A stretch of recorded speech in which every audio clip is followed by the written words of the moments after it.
সোণালী blog ওৱানলৈ সকলোকে স্বাগতম জনাইছোঁ। আশা কৰিছোঁ সকলোৱে ভালে আছে, কুশলে আছে আৰু নিজৰ নিজৰ কামত ব্যস্ত আছে। আজিৰ ৰেচিপিটো হৈছে ঘৰত চাউলৰ পাপৰ কেনেকৈনো বনাব পাৰি। থাম্বনেইলটো দেখি গম পাইছে চাগে। বলক তেন্তে আজিৰ ৰেচিপিটো আৰম্ভ কৰোঁ।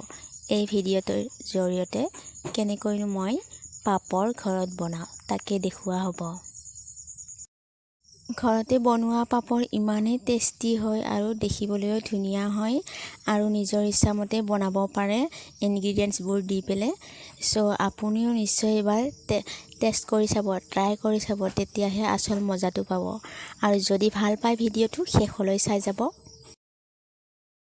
প্ৰথমতে লাগিব আমাক চাউল। এই চাউলখিনি মই ৰাতি তিয়াই থৈ দিয়া আৰু এতিয়া ধুই শুকাই লৈছোঁ। অলৰেডি মই এই চাউলখিনি আধা খুন্দা হৈছে, তাৰপিছত ব্লগটো আৰম্ভ কৰিলোঁ। চ' এইখিনি এতিয়া পানী নাই, পানী শুকাই গৈছে। এনেকৈ ধুনীয়াকৈ থৈ মই এতিয়া খুন্দাখিনি দেখুৱাই আছোঁ, প্ৰচেছটো কেনেকৈ খুন্দিব লাগে।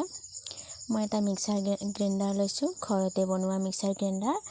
এইখিনি হৈছে পিঠাগুড়ি আধা খুন্দা হৈ গ'ল আৰু ইয়াতে লৈছোঁ গ্ৰাইণ্ডাৰত। এতিয়া মই কেনেকৈ খুন্দো দেখুৱাই দিম।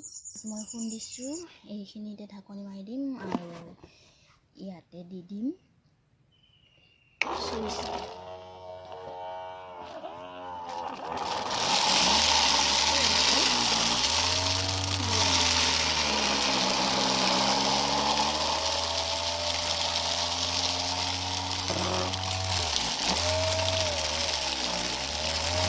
ধৰি থাকিব লাগিব, নহ'লে কাম নকৰে। এতিয়া মই গোটেইখিনি পিচি পেলাই এনেকৈ পিচি গুড়া কৰি হোৱাৰ পিছত মই দেখুৱাই আছোঁ। গুড়া কৰি লওঁ প্ৰথমে। খুন্দা হৈ গ'ল, এতিয়া গোটেইখিনি মই একেবাৰতে চালি লওঁ চালনীৰে। আৰু এইখিনিতে মৰমৰ ভিউৱাৰ্ছসকললৈ মোৰ এটি অনুৰোধ, কাষত থকা লাল বটনটো যদি চুই দিয়ে আহিবলগীয়া ভিডিঅ'বোৰ আপুনি প্ৰথমে দেখিবলৈ পাব আৰু ওচৰত থকা বেল আইকনটো চুই দিলে আহিবলগীয়া যাতে ন'টিফিকেশ্যন আপুনি মিছ নকৰে। এইখিনি কৰিবলৈ মাত্ৰ 1 ছেকেণ্ডে সময় লাগিব। চ' আৰু বাকী ভিডিঅ'বোৰ চোৱাৰ বাবে সকলোলৈ ধন্যবাদ।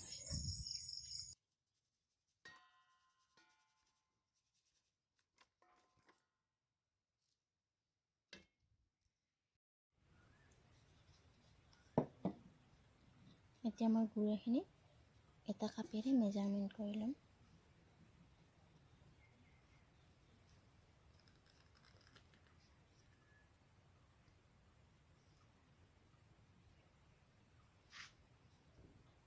ফুল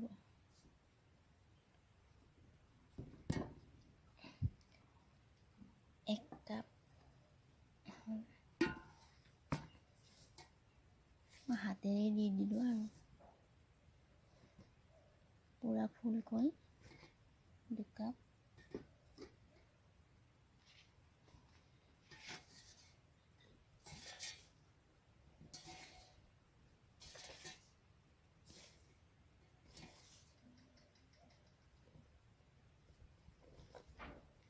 তিনি কাপ।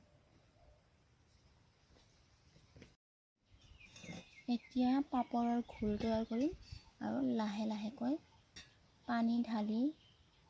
পানী দি যাম আৰু গুলাই যাম বেটাৰখিনি, পাপৰৰ বেটাৰ। এয়া চাওক, আস্থা নিছোঁ আৰু এনেকৈ যাতে বৈ নাযায়। এতিয়া আমাৰ বেটাৰখিনি পাৰফেক্ট হৈছে। ইয়াতে কি দিম দেখুৱাইছোঁ।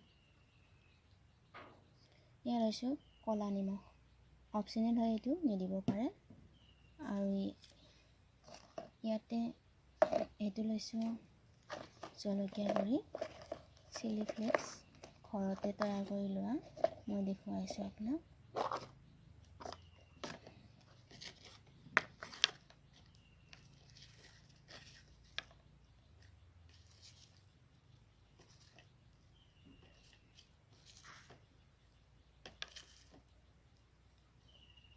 জলকীয়া গুড়ি এচামুচ দি দিছোঁ আৰু দি দিছোঁ কেইখিলামান পদিনাৰ পাত। অপশ্যনেল হয়, ফ্লেভাৰটো আহিবৰ কাৰণে মই ইয়াত এইটো দি দিছোঁ। এতিয়া ভালকৈ গোটেইখিনি মিক্স কৰি ল'ম।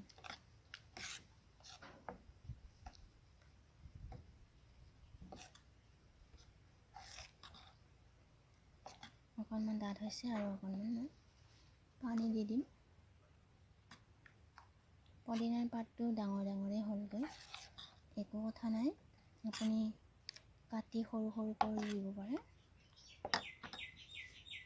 বেটাৰ তৈয়াৰ হৈ গ'ল। এতিয়া বনাম আৰু এই চৰুটো মই এখন ধুনীয়া চাফা ধুই শুকাই লোৱা কাপোৰ পানীখিনি ঢাকি দিলোঁ মানে বান্ধি দিছোঁ এটা গুণ এটাৰেৰে।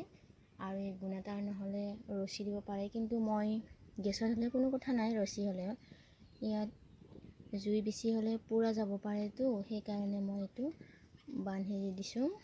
আৰু এইটো বেছি একেবাৰে টান কৰিব লাগিব, এইটো এনেকৈ টানি দিব লাগিব, এনেকৈ টানি দিব লাগিব, এইটো একেবাৰে টান কৰিব লাগিব। মই টান কৰি দি বহাই দিম। এতিয়া মই জুইত দি দিছোঁ, এনেকৈ টান কৰি। ইয়াতে বনিব আমাৰ পাপৰ। একেবাৰে এইটো ন'টিছ কৰিব লাগিব যে, এইটো এক নম্বৰ কথা ন'টিছ কৰিব লাগিব, একেবাৰে টাইট হ'ব লাগিব।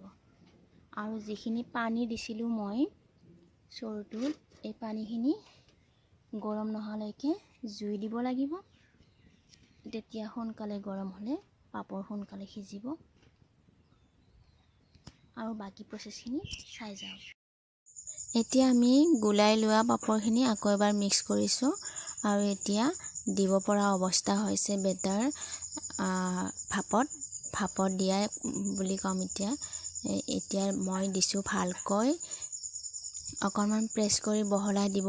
আৰু যিমান ডাঙৰ চাইজত বনাব বিচাৰে বনাব পাৰে। আৰু মই এনেকৈ মিডিয়াম চাইজত বনাইছোঁ আৰু ঢাকনিৰে কভাৰ কৰি দিছোঁ। গেছত হ'লে 1 মিনিটতে সিজি যায়। গেছত বনালে আপুনি গেছতো বনাব পাৰে। এতিয়া মই ইয়াত খৰি জুইত বনাইছোঁ, চ' 1.5 মিনিট 2 মিনিটৰ পিছত ঢাকনি এৰুৱাই চাইছোঁ, যাতে বগা বগা হৈ আছে বাবে মই অকণমান পানী ছটিয়াই দিছোঁ, যাতে পাপৰখন ভালকৈ সিজি উঠে। আকৌ ঢাকনিৰে ঢাকি দিছোঁ আৰু আধা মিনিটমান সময়ৰ পিছত এই পাপৰখন সিজি যাব আমাৰ। মোৰ এইখিনি পাপৰ এতিয়া হৈ গ'ল। এইখিনি ৰ'দত শুকাবলৈ দিম আৰু বাকী কেইটাও মই জলদি বনাই লওঁ, তাৰপিছত কেনেকৈ ভাজি দেখুৱাম বাৰু, ঠিক আছে। আৰু এয়া মই পাপৰখিনি শুকাই লৈছোঁ। 2 ঘণ্টা 3 ঘণ্টা সময়তে শুকাই যাব টান ৰ'দত। ভালকৈ শুকোৱাৰ পিছত এনেকুৱা হয় দেখিবলৈ। এতিয়া মই বলক ফ্ৰাই কৰি দেখুৱাই আছোঁ আপোনালোকক।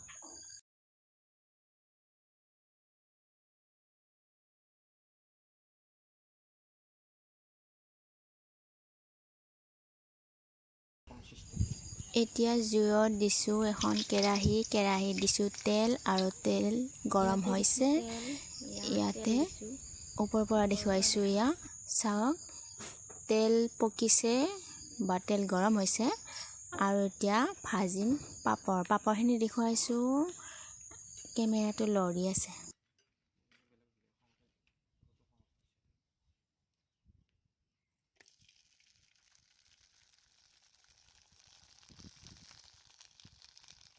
ভাজিছোঁ আৰু পাপৰটো, এইটো পাপৰ খাবলৈ টেষ্টি হয় আৰু কি হয়, ভাল লাগে চাউলৰ পাপৰ।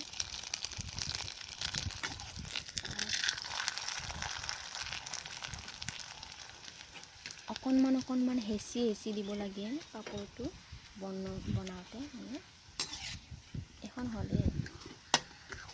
আৰু মই যেনেকৈ বনাইছোঁ তেনেকৈ যদি আপুনি ট্ৰাই কৰে নিশ্চয় ভাল হ'ব। এটাও ফাটাৰ চান্স নাথাকে বা নাফাটে। এইখন হৈ গ'ল আমাৰ।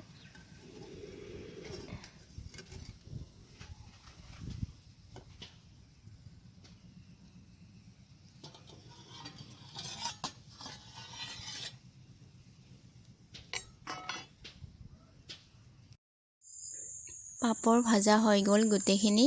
এয়া চাওক, পাপৰ এই ঘৰত বনোৱা পাপৰ বিৰাটেই সোৱাদ হয়, খাবলৈ খুব ভাল লাগে, খুব বেছি টেষ্টি হয়।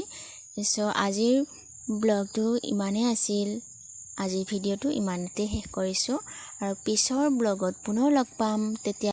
তেতিয়ালৈ বাই ডিয়াৰ ভিউৱাৰ্ছ।